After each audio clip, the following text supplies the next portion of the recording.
Yo, what up guys, I'm Sammy and welcome back to the Soul Brothers channel. And this is my first impressions look on the Nike Lebron Witness 6. So this is LeBron's budget shoe. So he has the Ambassador line, which is kind of like his overseas model. He's got the Soldier line, which is his takedown model, which is a little bit cheaper than his signature shoe line. Of course, he has the signature shoe line, which is coming out soon, the LeBron 19. Pretty excited for that, waiting like a week or two, and it should be out. And then of course we got his cheapest model, which is the LeBron Witness 6. Of course, I did a whole video on like signature shoes and like, is this really LeBron's shoe? I guess like LeBron James does wear it like sometimes, but I don't know, he doesn't really wear his Witness model. Like I don't really see him wearing it that much. So is it like right, or is it okay for Nike to put LeBron's name on this shoe and be like, oh, this is kind of like LeBron's shoe, but he doesn't really wear it? But then like, you know, we'll have you believe that it's LeBron's shoe because we're putting his name on it, you know what I mean? Because, you know, like a lot of people, they get like the budget shoes. They're like, oh, I got the LeBrons or the KDs or Kyries. And I'm like, they don't really wear it, you know? But anyways, that's a whole other topic. This shoe is going for $100, which is pretty cheap. If you guys do want to cop, I'll leave a link in the description box. But let's get it started off with the Tracciones. And as far as the traction goes, it looks awesome, right? We got full on herringbone throughout this entire outsole. It seems super durable as well, like a very, very hard rubber. Like just even pushing it with my fingernails, my fingers, it really doesn't move. So I feel like durability, even on outdoor court, is going to be really, really good. Here in the forefoot, we got, I guess, a little bit of a flex groove. I guess more on the lateral side. And then this kind of crevice or groove goes along the length of the midfoot here and then exposes the midsole a little bit on the medial side of the shoe. Here in the middle of the outsole, we have a swoosh. And yeah, as far as the bite goes on my wood floors, it seems right? I'm pretty disappointed in it right now. And of course, that doesn't really mean all too much because my wood floor isn't like a very good gauge on like how it'll perform, you know, because it can break in and get better on an indoor basketball court. But right now it seems very underwhelming. The bite seems very bad and there's really no squeak to it, which kind of sucks. You know, I like to have a very squeaky outsole, but of course that can all change.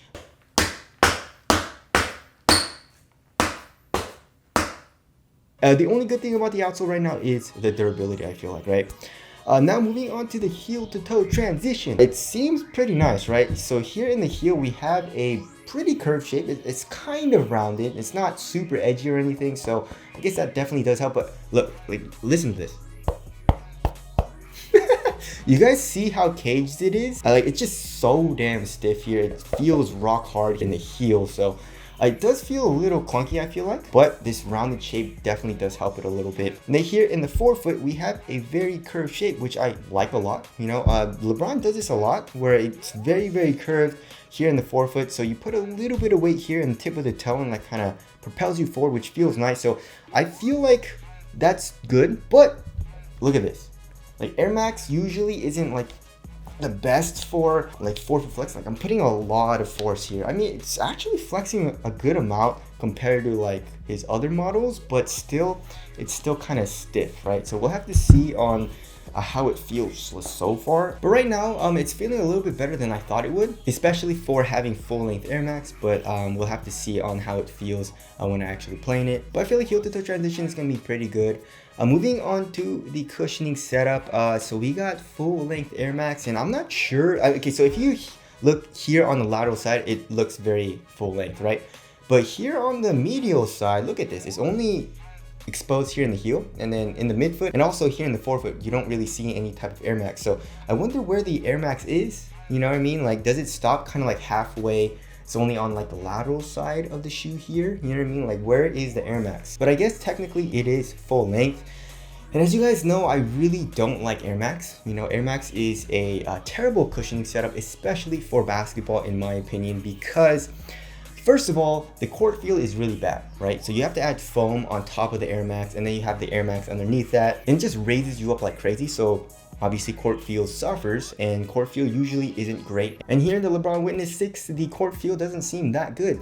I mean, comparing to like the LeBron 18, you know, I mean, his signature shoe, which is really bad. I would say it's a little bit better than that, but comparing to like shoes that are really low to the ground, like the Curry 8 or like the Puma Clyde All Pro, this is a little bit higher up. I mean, comparing to LeBron Witness 5 though, it's actually a little bit higher, which kind of sucks. And this cushioning setup was way better in my opinion. It's just foam, but there is a good amount of compression here in the heel, or just a little bit, and then you got the bottom loaded zoom pods here in the forefoot. So I mean, court feel is still good. So court feel doesn't really feel good here in the LeBron Witness 6.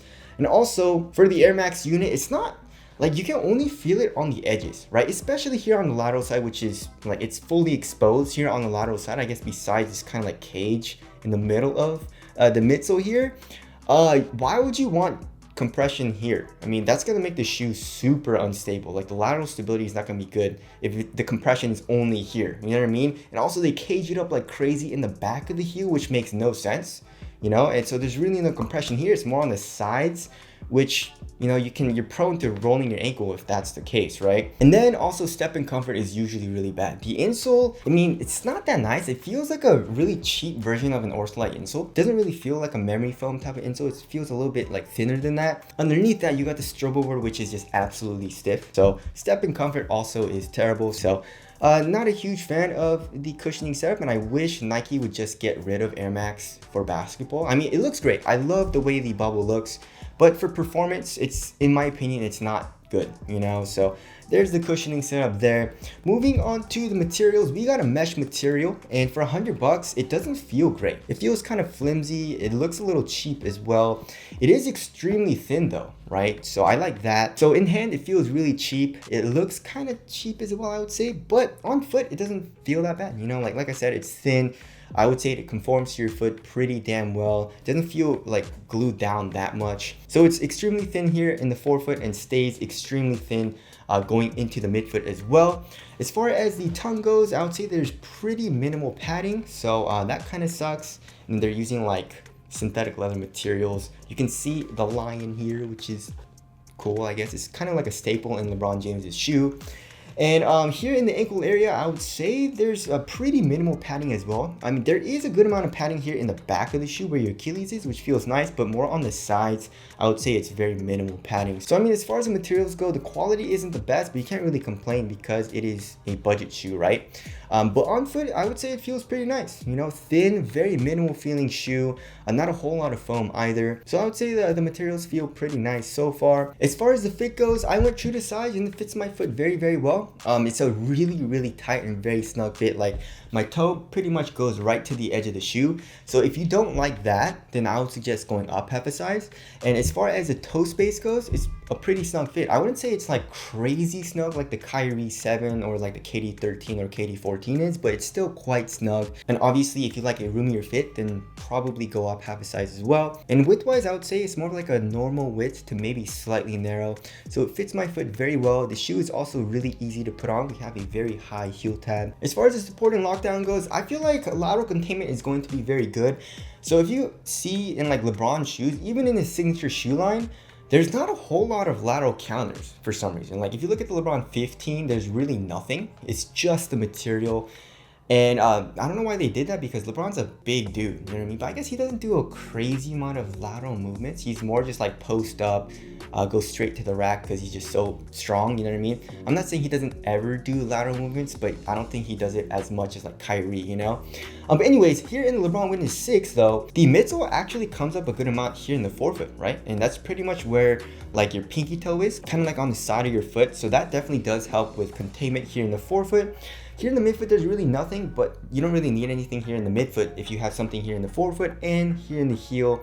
And then here in the heel, we have like the shark fin thing, which actually looks pretty cool. We got LeBron James's logo and an internal TPU heel counter. So lateral containment, I feel like it's gonna be very good in the shoe. The shark fin also is on the medial side. And then on the medial side, we have a swoosh, a cutout of a swoosh that's kind of like angled like upwards. As far as lateral stability goes though, the lateral stability I feel like is going to be really bad.